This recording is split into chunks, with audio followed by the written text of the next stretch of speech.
Olá, esposas, a paz do Senhor, tudo bem com vocês? Espero que sim. Quero deixar uma palavra no seu coração, que está queimando aqui no meu, e eu não poderia deixar de compartilhar com vocês. E o tema dessa palavra é como agir quando o marido não é cristão, quando o marido não é crente. Essa palavra é para essa esposa. E eu queria definir, resumidamente, assim, o que é ser cristão. Né? Porque você pode falar assim pra mim, Marielle, meu marido vai na igreja, essa palavra é pra mim? O fato de ir na igreja não significa ser cristão, né? Ser cristão, verdadeiramente um cristão, é você obedecer a palavra, né? Porque ir na igreja, estar lá de corpo presente, não significa que você tem uma conduta cristã. Então, se você, discernindo no espírito, enxerga que talvez até o seu marido vá na igreja, mas não tem essa conduta de obediência genuína à palavra de Deus, essa palavra é para você.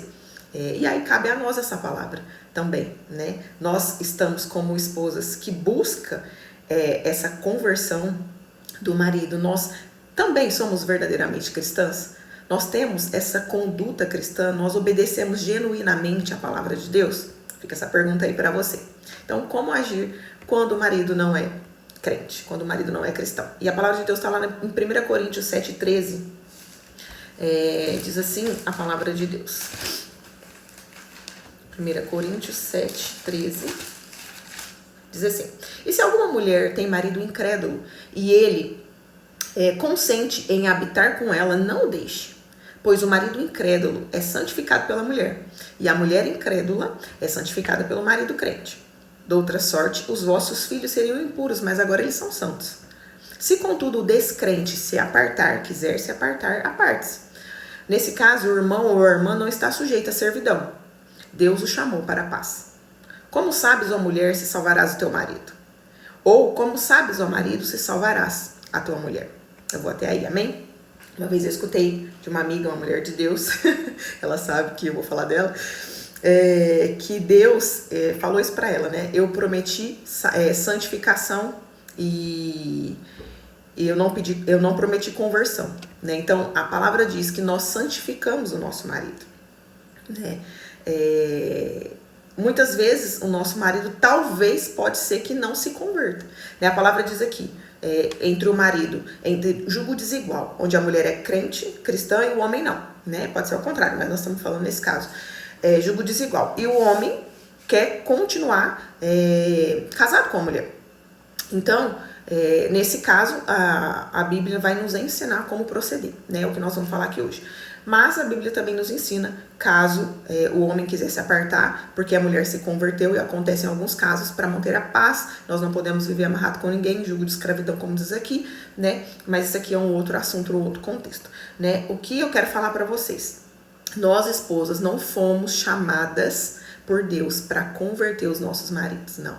Esse papel ainda continua sendo do Espírito Santo. Né? Tem mulheres que vivem as suas vidas em função de converter os seus maridos, e não, né? Essa função é do Espírito Santo. A nossa função como esposas, como filhas de Deus, é agradar a Deus, aquele que nos salvou e aquele que nos chamou, né? É ter uma vida devocional, é ter uma vida consagrada a Deus, buscar Jesus, andar com Ele, ter uma vida santa, buscar essa verdadeira vida cristã, essa conduta de obediência genuína à palavra de Deus, né? Buscar Jesus, andar com Jesus, e aí sim, através do nosso testemunho, através da nossa postura, através do nosso exemplo, porque tem aquela frase que diz, né?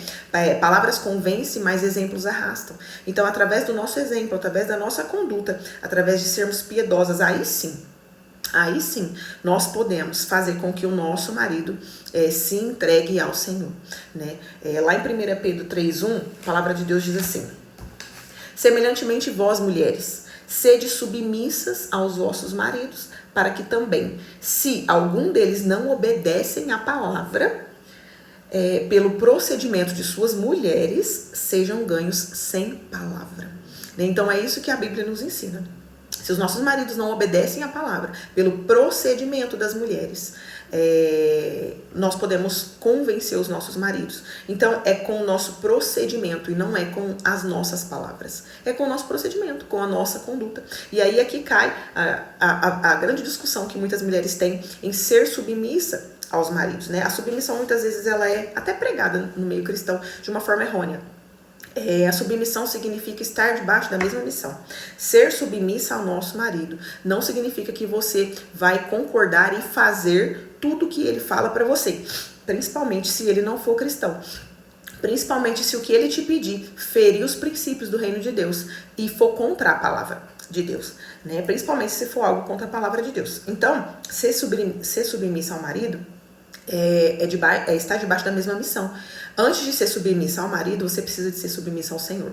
Então, se ele pede para você faça qualquer coisa contra a palavra de Deus, primeiro você tem que ser submissa ao Senhor, como filha, porque antes de ser esposa, você é filha de Deus, né? Então, você precisa de estar debaixo da mesma missão. Se o seu marido não tem uma missão, o que é essa missão, Marielle? Essa missão é ter compromisso com o casamento, compromisso com a palavra, compromisso com o Senhor, vida com Deus, né? Ser verdadeiramente um cristão que ama a Deus acima de todas as coisas, isso é ter missão, né? Então, se o seu marido não tem missão, então você também não tem uma missão. Ai, Marielle, eu não tenho missão. Se o seu marido não tem uma missão, então compromisso com Deus, então o seu compromisso, mulher, a sua missão, esposa, é a mesma missão que o Senhor, né? A sua missão é viver com Deus, né? Viver em obediência à palavra de Deus, né? Nós não temos que dar missão para o nosso marido. E muitas esposas erram nisso, porque nós queremos dar missão. Você precisa ser aquilo, você precisa de ser esse homem. Aí fica mandando videozinho de indireta, tá, né? Quem nunca, né? Nós não temos que dar missão para os nossos maridos. Quem comissiona o seu marido é o Senhor. Quem dá missão para o seu marido é o Espírito Santo de Deus, né? É o Senhor. Então, se o seu marido tem uma missão, né? Se você fala, não, Marie, meu marido é comprometido com o Senhor, ele tem uma missão, nós temos que ajudá-lo. Estar sob essa missão e ser essa ajudadora que o Senhor nos designou desde a criação.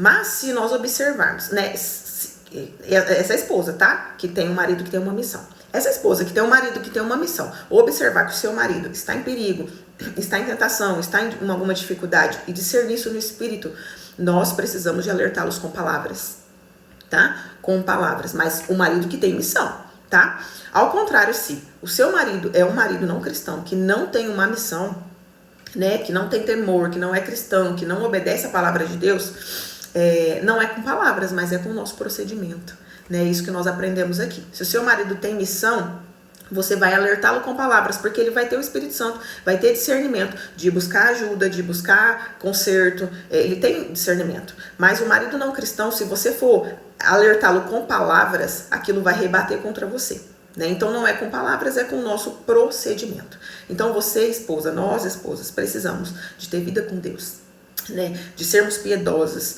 de mantermos silêncio, né? Tanto para ouvir a voz de Deus, quanto para, muitas vezes, em relação ao nosso marido. Tudo isso, essa vida consagrada, essa vida piedosa, essa vida de busca a Jesus, busca a Deus, busca dos princípios, busca da verdade, de conduta, de obediência verdadeira à palavra de Deus, vai fazer com que o nosso procedimento convença os nossos maridos, assim como diz a palavra de Deus. Nós precisamos, como esposas, segundo o coração de Deus, esposas virtuosas, caminhar debaixo da mentoria do Espírito Santo, né? Precisamos estar atentos a todo momento, para ouvir a voz do Espírito Santo e todas as estratégias que ele tem para nos entregar, para que com o nosso procedimento nós convençamos os nossos maridos, né? Independente da situação do seu marido, independente da situação dos seus filhos, né? Talvez marido com vícios, filhos com vícios, né? Eu não sei a situação que se encontra, mas a Bíblia garante que o seu marido e os seus filhos são santos, né? A palavra garante, eles são santos, santificados por uma mulher que também é santa, uma mulher que busca verdadeiramente ao Senhor. Então busque a Deus, tema a Deus, tenha uma vida piedosa, seja sábia nas palavras, fale pouco, né? Fale de forma pontual, de forma precisa, de forma assertiva, né? E principalmente quando for necessário, né? E espere no Senhor, para que você experimente coisas maravilhosas na sua casa, no seu lar, no seu casamento, com Deus, em nome de Jesus, amém? Eu abençoo a sua vida, a sua casa com essa palavra, que ela possa dar frutos e frutos para a glória de Deus na sua vida, em nome de Jesus, amém? Um beijo, a paz.